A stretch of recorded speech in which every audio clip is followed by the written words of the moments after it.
Ever since I was younger, I was into video games. Somebody like the Fuse so I can bring bad news to all these crews who can't NBA jam with the shoe. Hey everybody, welcome back to a quick beer review. Another beer from Threes Brewing, courtesy of my man Walt. I appreciate you, sir.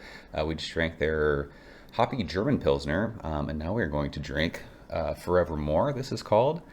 It is a Nelson IPA. I do believe this is a hazy IPA, and it is 6.8% is what I can see.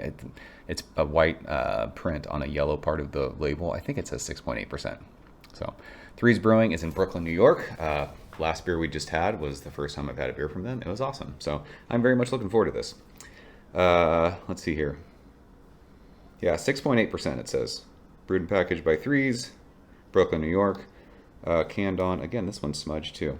I think this says June 25th. So, 2.5 weeks in the can. It says Nelson Sauvin hops are the white wine drinker hop. That's true. I'm gonna read. Like, usually I don't like reading cans because it'll give you tasting notes and it kind of like messes with your brain. But fuck, this is of course it says this. Boasting unique flavors of gooseberries. Gooseberries aren't real. It's not a thing. Stop saying that. Nobody knows what gooseberries taste like. Oh, I fucking love it. I'm sure gooseberries are real. Well, my man Bud eats gooseberries, and so does Peter, the master of hoppets. People in across the pond are gooseberry people.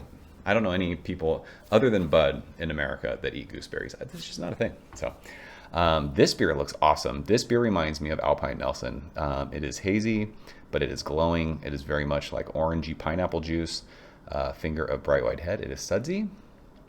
It looks awesome. So. Is this going to be a Nelson bomb of the beer? I hope so. Nelson, I say it every time. It's a love it or hate it hop. There's a lot of people who don't like Nelson. Nelson can be overpowering and very funky, which is why I love it so much. But it can also be super gooseberry forward. There's times where it's very citrusy and like orangey. It's a cool hop. So let's go ahead and shove our fat nose in this one. This beer smells so good. Holy shit. See, this is the Nelson. I mean, it definitely has like that, the white grape thing, but this is very citrus, like orange juice. But it's got that diesel-y funky thing. That's what I love so much about Nelson hops. Like, it just offers this cool aroma that you don't really get out of any other hop. A little bit of like crackery biscuity, like just a tiny bit of like a biscuity white bread from the malt, but this is so citrusy and so like white grapey. It smells great, and it doesn't like I have been talking the last couple years about hazy beers. Like, a lot of them get yeasty, and I don't like that over the top chalky like thing. This doesn't smell like that at all. This smells explosively citrus, white wine, a little bit of green tomato vine, diesel-y, like crackery, bready sweetness. It smells fucking awesome. Walt, cheers. Thanks, bro.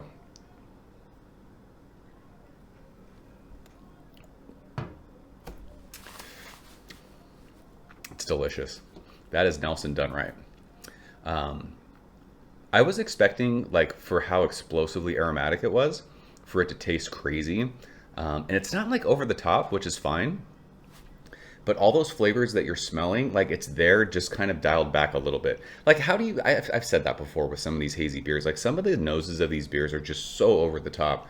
There's really no way you can get the taste to follow that. The taste follows that, but just not as explosive.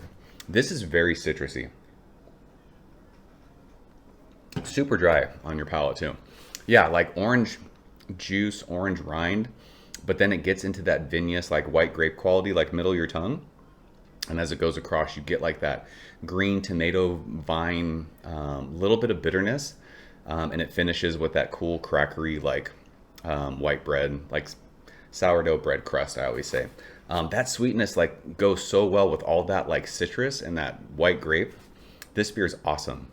That diesel-y thing that we were smelling, you don't get a whole lot of it on the taste. So I think a beer like this, if somebody didn't like Nelson, this might change their mind a little bit about the hop. Super dry on the finish, makes it crushable for being almost 7%. Not like crazy chewy, but it doesn't feel super thin. It's just like an easy drinking almost 7% beer. It's crazy. This is almost 7%. Like, this is, dare I say, chuggable. just so bright and spritzy. And yeah, that sweetness on the finish just goes so well with all those citrus, like peel notes that you get on the front of your tongue. It's so cool that it goes like citrusy, citrus peel, and then like white grape, tomato, viney, kind of like earthy middle of your tongue.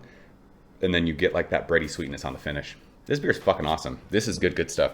Especially for someone who, I mean, I'm getting back into hazy beers, but I'm still not like the biggest hazy beer dude these days. But something like this, again, it's warm. We're in the summertime.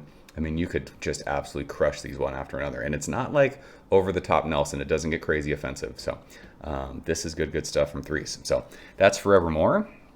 If you guys are in Brooklyn, I hope you are drinking this beer. If you've not heard of Threes Brewing, this is a beer that if you see it, it is worth your time, especially if you're a Nelson fan. Good stuff. So, well, I appreciate you sharing these. It was fun checking out Threes Brewing. I mean, if they're making hoppy pilsners and hazy IPAs like this, I'm sure all the styles that they make are fucking good stuff. So we can talk about Threes if you guys have had any other beers from them. So that is it. Appreciate you guys watching. See you soon. Cheers. Thank you for coming behind the bar, in the arcade, all that shit. Ever since I was younger, I was into video games. Somebody like the Fuse so I can bring bad news to all these crews who can't NBA jam with the shoe.